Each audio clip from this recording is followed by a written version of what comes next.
Shalom keluarga sejahtera. Kita bersyukur kepada Tuhan karena walaupun di tengah masa pandemi ini kita masih diberikan kesehatan, kekuatan oleh Tuhan, menikmati anugerahnya di hari yang baru ini. Puji Tuhan, saya akan membawakan renungan bagi kita semua yang terdapat di dalam Matius pasal 6 mulai ayat 25 sampai ayatnya yang ke-34.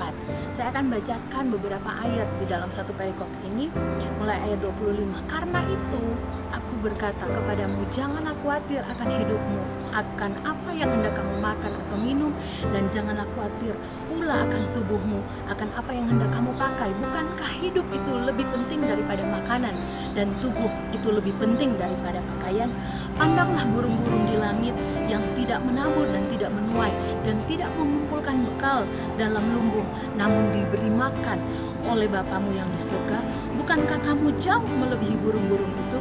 Siapakah di antara kamu yang dapat menambahkan satu silamu sehasta saja pada jalan hidupnya?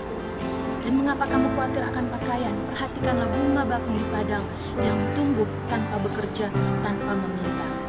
Namun aku berkata kepadamu, Salomo dalam segala kemanggahannya pun tidak berpakaian seindah salah satu dari bunga itu. Kalau kita lihat, kita baca lebih dalam lagi dalam satu perikop ini menyatakan bahwa hidup kita ini jauh lebih penting, jauh lebih dipelihara oleh Tuhan, karena kita lebih bernilai daripada bunga di ladang, daripada burung-burung di udara. Masa pandemi ini mungkin membuat kita takut, mungkin membuat kita cemas, tapi firman Tuhan katakan bahwa jangan kita khawatir dan jangan kita cemas. Khawatir di dalam bahasa Yunani di sini memberi arti cemas. Ada banyak orang hari-hari ini di dalam masa pandemi ini bukan cuma saja menjaga kesehatan, tetapi mereka dengan panik, dengan ketakutan, dengan kegelisahan berusaha untuk merawat, menjaga kesehatan ini. Kebutuhan hidup terkadang membuat kita khawatir, membuat kita gelisah. Kebutuhan hidup hal primer maupun sekunder. Orang berpikir bahwa dengan menjaga kesehatan yang ekstrim, dengan segala sesuatu protokol kesehatan mungkin lebih ketat lagi kita lakukan, orang berpikir bahwa dengan menjalankan hal seperti itu dapat membuat hidup ini panjang usia. Tetapi firman Tuhan katakan bahwa hidup ini adalah milik Tuhan. Bagaimana cara kita mengatasi kegelisahan? Bagaimana cara kita mengatasi rasa kekhawatiran? Yang pertama, yaitu dengan menyadari bahwa tubuh ini adalah milik Tuhan. Kita perlu menjaga kesehatan, menjaga merumat diri. Tetapi firman Tuhan kembali katakan bahwa hidup ini adalah milik Tuhan. Menjaga perlu, tetapi tidak usah berlebihan. Tidak perlu dengan rasa parno, cemas, berlebihan. Kemudian hal yang kedua yang perlu kita ketahui, bagaimana cara mengatasi rasa khawatir ini, yaitu dengan memakai waktu ini untuk mencari Tuhan. Cari Tuhan, ingat dan mencari Tuhan.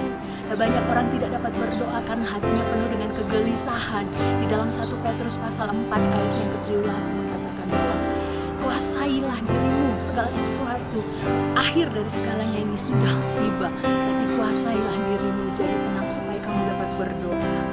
Orang yang panik, orang yang khawatir, orang yang parno, orang yang gelisah, dia tidak dapat menguasai diri dan tidak dapat berdoa. Dan cara yang ketiga, yaitu dengan bersyukur kepada Tuhan. Jalani hari-hari ini dengan pengucapan syukur. Ada yang mungkin berpikir, kalau keadaan seperti ini lebih baik mati saja, hidup selesai dengan segala pergumulan tanpa rasa takut, tanpa rasa khawatir, tanpa dengan melewati pergumulan yang semakin sulit ini. Tetapi mari kita mau bersyukur kepada Tuhan, percaya, mencari Tuhan, bersyukur dan tetap berdoa kepada Tuhan. Hidup ini ialah Tuhan punya. Ada pujian mengatakan, hidupku ialah Tuhan punya, langkah hidupku Dia yang menentukan.